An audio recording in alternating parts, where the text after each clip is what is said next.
are you? I am Tonda Keela. Okay. Tonda is what most people know me as, and I'm K Wilk on 2020 podcast. Okay. Well, tell me a little bit about yourself. I am my mother's only daughter, Okay. and I'm my dad's youngest daughter. And I have one son who is the joy of my world. Okay. He is everything to me. That's my pride and joy. My son is, right now, he is a junior in high school. He is a football star. What position? I say football star, but he's my football star. He will always be my football star, whether he chooses that career later on in life or not. I think my son is great at it, and that's what he loves to do. So he's gonna always be a star in my eyes. So of course he's my football star. Okay. What position does he play? He plays nose guard. Okay. Anything on the D line, he plays any position on the D line. But he's a starter. Has always started from when he started playing football when he was 4. He has always been a starter since he was 4. All right. Okay. Very humble kid. Very much so a leader. Has been team captain of his team sometimes. Various years. He's played the team captain. He's just a leader by nature. He's a team leader. I think you got that from mom. I think he has. All right. Now, we've had conversations before about education and stuff, and I feel like you're partial to it because you have certain feelings towards teaching and teachers, like a certain respect in terms, especially off the conversation we had earlier. Right. So, how do you feel about teaching overall? I think teaching, people limit teaching to just the classroom, but teaching expands beyond the classroom. There are teachers in the world. You have teachers throughout the world. Yeah, you get a piece of paper to teach in the classroom, or yeah, you get a college degree, you go to school, you take a test and become a teacher. You do. Initially growing up, I grew up in a family of teachers. So I wanted to always be a teacher. I remember getting out of school, coming home, lining up my dolls. I had so many dolls, so I had enough to have a classroom full of dolls, and even including my teddy bears, and lining them up, and those were my students. And I would give them paper like they would actually write on the paper, but I'll be one writing on the paper. I had a chalkboard. My grandmother, I had all kind of school supplies because my grandmother was a teacher. Oh, so cool. I had all kind of supplies and things at the house. We had desks at the house. We had all kind of stuff at the house. So I had an actual setting where I could go home and play school in the afternoons with my dolls, and that's what I did.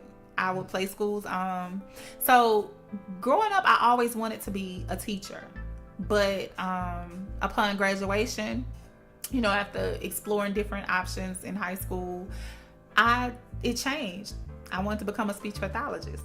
Well, even with the speech pathologist, again, I wanted to go in the elementary school setting, so I was going to be in a teaching capacity. Let me ask you, why speech pathology though? What attracted you to that? I think I mostly wanted to work with kids who had speech impediments, who could not pronounce certain words, because I saw so much of it. But beyond, speech pathology goes beyond that. And after, getting further into it, I kind of lost interest in it. Because I just felt like I can do more for people outside of that realm. It sounds like you saw like a specific issue and then kind of backed up and saw a broader issue. All right. Okay. I respect that. Okay. So you mentioned after graduation, where did you go to school? Post graduation, of course, where did you go to college? I attended Alabama A&M University, go Bulldogs. And then after I left A&M, I kind of sat out for a few years. I had my baby, and then kind of grew up with my baby, and then I went back to school, and then I went to Columbia Southern University. However, at Columbia Southern, my major changed again to psychology, with a focus in marriage and family counseling. Okay. So, now, just like I asked you before, why did you switch from from speech pathology. Speech pathology to family. From speech pathology to psychology, I actually took psychology in high school. And I grew to love psychology. I think God does everything for a reason. And in the season that I was in, marriage and family counseling was something that I was more focused on, because I was now becoming who I was. And so changing my major to psychology, I was actually talking to the counselor at the school that I was attending, which at that time I was attending Walden University, which was very expensive, which is why I left. But I attending Walden, I was talking to the counselor and she was like, well, I think you should look into psychology. And she was like, it's so much you can do with psychology. And I was like, well, I don't just want to, be a psychologist. That's not what I want to do. And she was like, oh, no, you can do something else. She was like, take a look at, these concentrations and then get back with me and let me know what you think. So I looked at it, and of course at that time I prayed about it, and I was like, well, I don't even know why I'm majoring in psychology. I was like, so why am I even considering this? But in the same sense, my belief in God is I believe God directs our paths, and I think that's the path that he was directing me down, because so much was happening in my life at that time. And so as I began to pray about it and I chose marriage and family counseling, I was like, this is what I need. I said, because not only will I be able to help somebody else, but this is also going to help me grow in my own life. So at the time I was married and I had to make some decisions. And that was one of the things that helped me to make the decision I needed to make, because it helped me to see me. Wow. That's beautiful. I really appreciate that, because we've talked before that a lot of times when people go off to college, we're just getting out of the house. We don't really know what we want to do, really. Right. We have an idea that we want to have a career, but I don't think we take the gravity of rest of your life doing this. Exactly. And you're still growing too, so as you're growing, you don't do some of the same things or have the same interests as before. So yeah, which is why a lot of people have midlife career changes. Yeah. I know I did. Yeah. And a lot of people take time. A lot of people too, you got to think about it too. A lot of people go into things because that's what their parents were, or that's what their parents, told them they had to be. Because growing up, you always heard, well, you need to be a doctor or a lawyer. You need to be, focus on being a doctor or a lawyer, focus on being a teacher. I heard that so often growing up, that not just by my family, but you hear that from other people too. Because that's what they want you to focus on. They want you to have the Cosby Show life. Well, that's not reality. It's not. And it's funny because I talked to a couple doctors, and I made the joke with them that, my family doctor, I've made the joke before that, yeah, man, you make all this money. He was like, man, I get called in and I can't say no.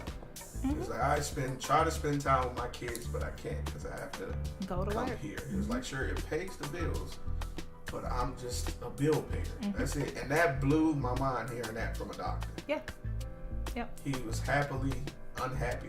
He was happy in the sense of duty, but he was miserable. Miserable because he could not be with his family. That's horrible. Yep. So money and everything. Nope, not all the time. That's crazy. So, man, you really hit a lot of points good there. And how did we meet? That's funny. I've been knowing Sir since he was a baby, I guess. And it's funny because he doesn't remember that, but I do. Sir brother and I grew up together. We're the same. Well, we're not the same age. He's actually older.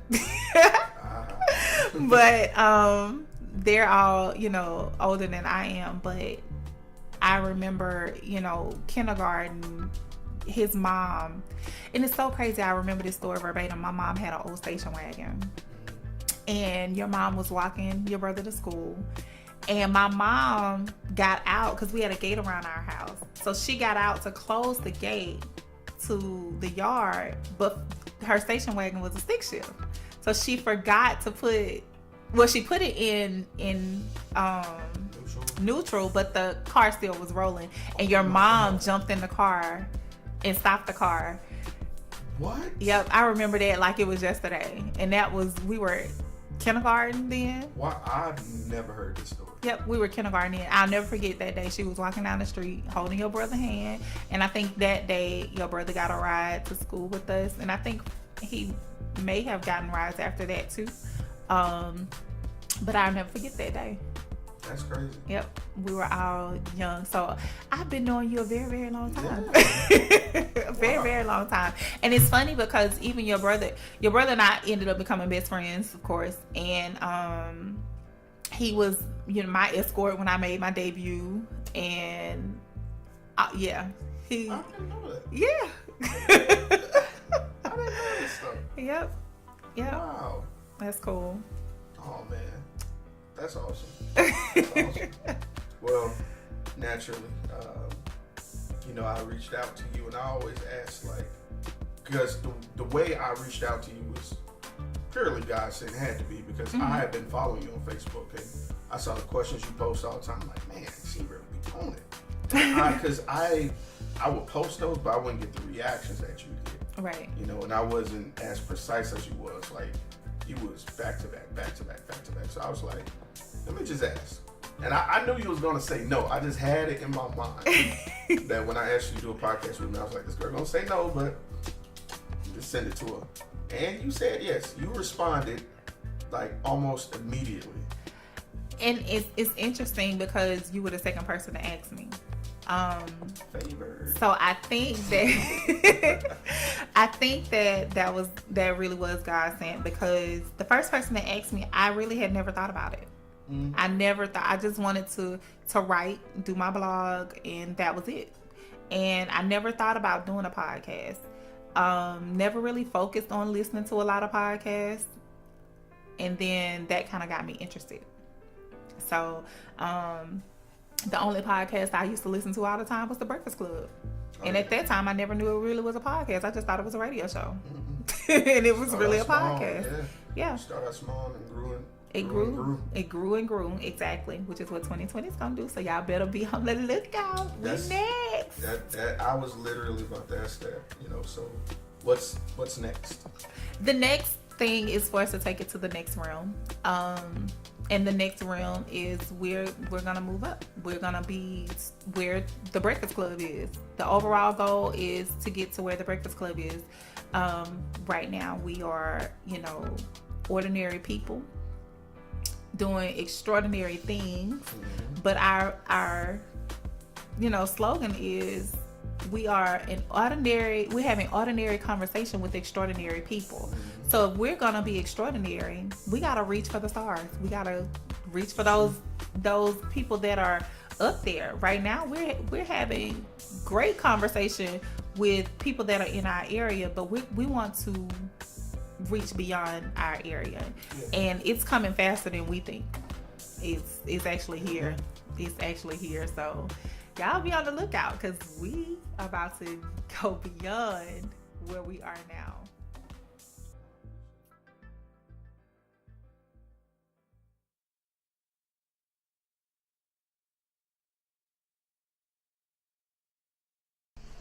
Hey, what's up? What you doing? I really need y'all to cut down on the cussing so much. Nah. She is the 5th parent to come to me with that this week. We gotta leave it open. We can't. So sorry. If you don't want to hear that part, just bleep it out. Hold on. Record me so you can hear me so I can talk about y'all. Hey, We ain't gonna post it.